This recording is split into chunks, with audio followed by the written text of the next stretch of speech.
Have you ever stopped to think about how your internal state, your emotions, even your mood can really affect your physical health? Yeah, it's a connection people talk about. Especially when you're maybe more vulnerable, like thinking back to childhood. It's something we kind of know, but you rarely see it laid out with such incredible detail. It's often quite general, isn't it? Exactly. So today we're doing an exploration digging into a really fascinating historical text, William Boericke's Homeopathic Materia Medica. A classic source in its field. And we're focusing on just one substance, chamomilla. You probably know it better as German chamomile. Right.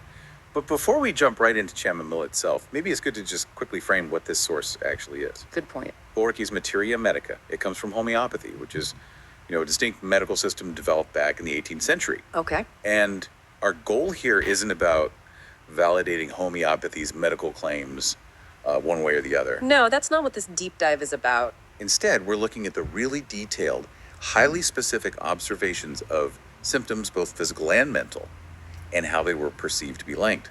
It's all as recorded in this historical text. So it's like a window into a specific way of thinking about health from the past. Precisely. A unique historical approach. Okay, that's a really crucial distinction.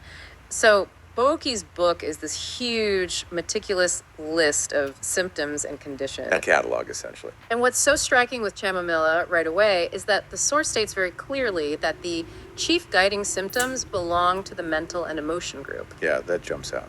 Putting the mind front and center like that seems, pretty unusual for a medical text of that era, wouldn't you say? It absolutely is. It tells you immediately that for this substance, in their view, the inner emotional world was the primary thing to look for. You can think of Materia Medica as like a big encyclopedia of drug pictures. For every substance, it lists all the symptoms, mental, emotional, physical, that they believed it could produce in healthy people. Right. And therefore, according to homeopathic ideas, what it could cure in sick people who showed those same symptoms. It was kind of their diagnostic guide and treatment manual combined. Got it. So get ready, everyone, because this deep dive is going to show how very specific, often intense emotional states were connected with amazing detail to a whole range of physical issues. It really offers a unique historical lens on that mind-body connection we were just talking about. Okay, let's get started then. Our source kicks off chamomilla with this really concise but very potent core description. Yeah, it's quite impactful. It says chamomilla is characterized by being sensitive, irritable, thirsty, hot, and numb. Quite a combination right out of the gate. It really is. And this oversensitivity, the text notes, it might not always be inherent. That's interesting. What does it suggest? It suggests it can sometimes come from external things, like the abuse of coffee and narcotics. So implying maybe a heightened state brought on by common substances used back then. Exactly. And then there's this phrase that just immediately conveys the intensity. Pains unendurable associated with numbness. Unendurable? Yeah. What does a word like that really tell us about the level of suffering Boericke was observing? Well, it speaks volumes, doesn't it? It's not just, this hurts a bit. Yeah. It implies a pain so severe it pushes someone to desperation. A level of suffering that just completely overwhelms their ability to cope. It sets a really high bar right away for the kind of anguish these observations were associated with. Definitely. Now, shifting to the mind, the source hammers this point home. The emotional symptoms are the chief guiding symptoms. These are paramount, not just secondary effects. It means if you don't see these really strong mental and emotional states, then chamomilla probably isn't the right match, according to this system. Exactly. It's the absolute cornerstone for this picture. And the description for children, wow, it's so incredibly vivid. It practically paints a picture in your head. It really does. What does it say? Imagine a child needing chamomilla. They have this whining restlessness. They want many things which he refuses again. Oh, that indecisiveness, yeah. And piteous moaning because he cannot have what he wants. But here's the real hallmark, the absolute key detail. Okay. This child can only be quieted when carried about and petted constantly. That specific action, being carried.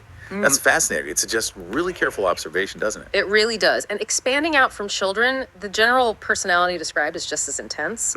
These individuals are impatient, intolerant of being spoken to or interrupted. Okay, easily set off. Extremely sensitive to every pain, always complaining, and the source even calls them spiteful, snappish. Snappish, yeah. It's definitely not painting a picture of someone calm and collected. Not at all. And it's quite striking how many complaints from anger and vexation are specifically tied to Chamomilla. Right. So anger isn't just, a resulting mood here. Boericke is implying it can actually be a trigger. A trigger leading to a whole cascade of physical problems. Which then leads us to a really powerful clue about when not to use this substance, according to the text. Ah, the contraindication. Exactly. It states, mental calmness contraindicates Chama.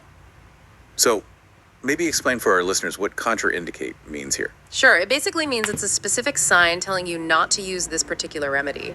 If you see mental calmness, Boericke says look elsewhere. Precisely. It's a very clear signal.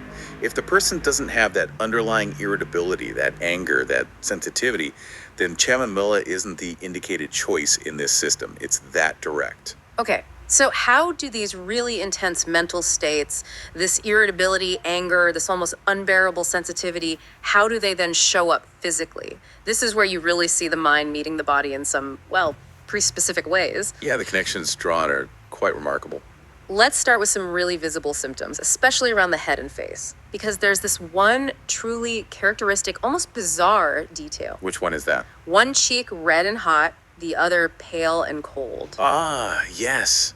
That asymmetry, it's incredibly precise, isn't it? It really is. That kind of detail, it says a lot about the meticulous, almost, artistic level of observation these practitioners were aiming for. Yeah. They weren't just noting feels unwell, but these very specific, almost photographic physical signs. And alongside that, the source also mentions a throbbing headache in one half of the brain. Unilateral, yeah. And hot, clammy sweat on forehead and scalp. So that heat and pain are clearly localized and pretty intense. Okay, moving to other pain symptoms. The source talks about earache with soreness, swelling, and heat driving patient frantic. Frantic again, that intensity. A stitching pain is also mentioned. And the toothache descriptions are incredibly detailed. What are the specifics? The pain is worse after warm drink, also worse coffee at night. Okay, specific triggers. And just like the earache, it drives to distraction. The text also specifically calls out its use for the distress of teething children. Right, what they refer to as dentition, that whole process of new teeth erupting. Beyond the head, there are these violent rheumatic pains that drive him out of bed at night, compelled to walk about. Ah, see, there's that restlessness again. The same pattern we saw with the mental state shows up even in the physical pain response, compelled to move. That connection just keeps showing up. And it extends strongly into digestive issues too.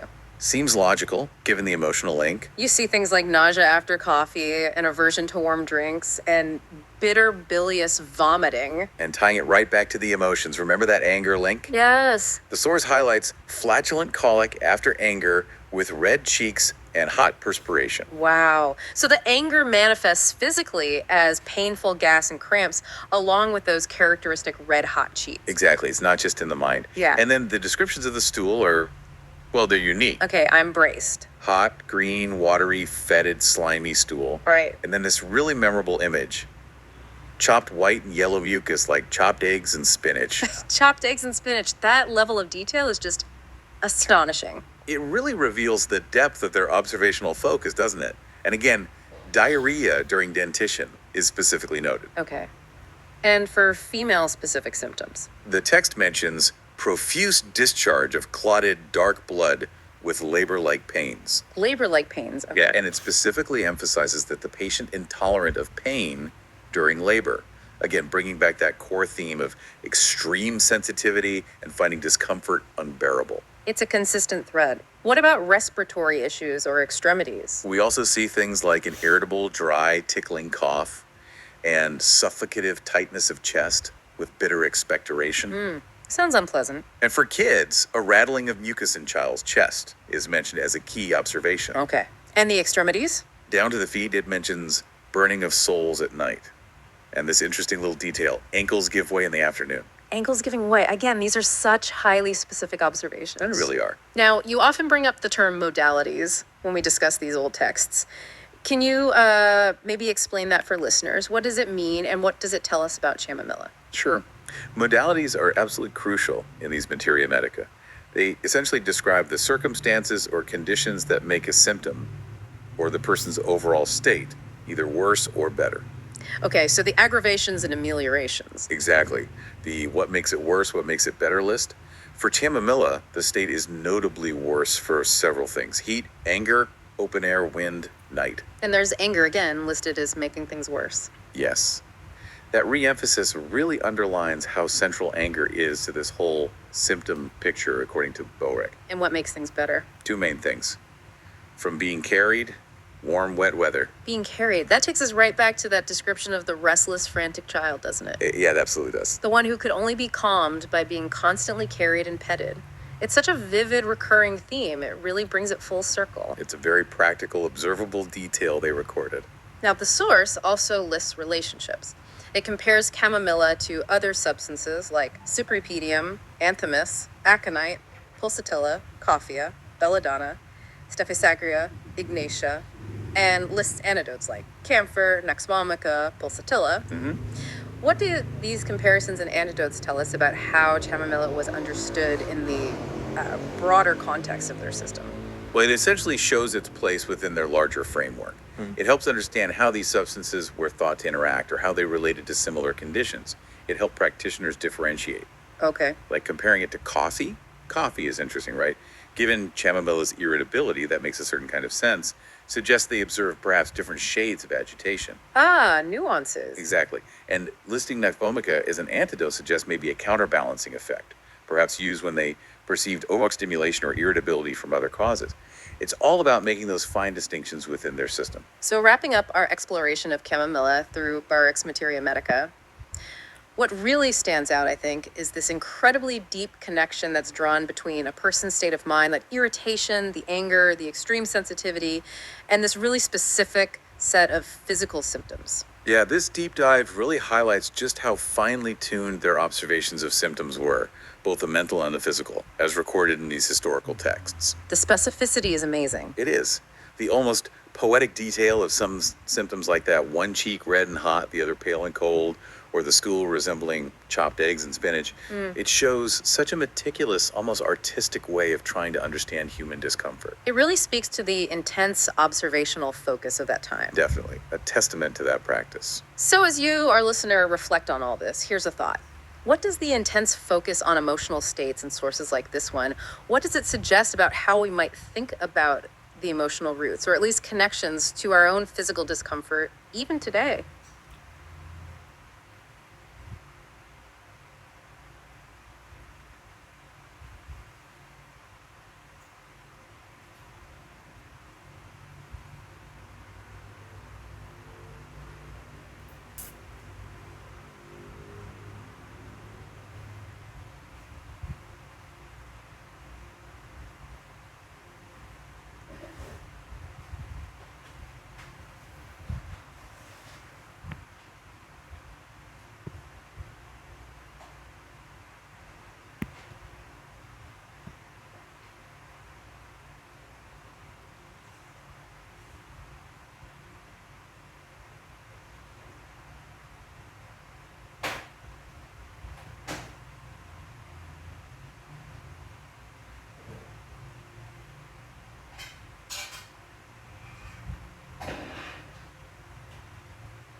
A bit more, a bit more. I want you to rasa sampai until you don't see it. One drop first, one drop. Dah kering, then one another drop.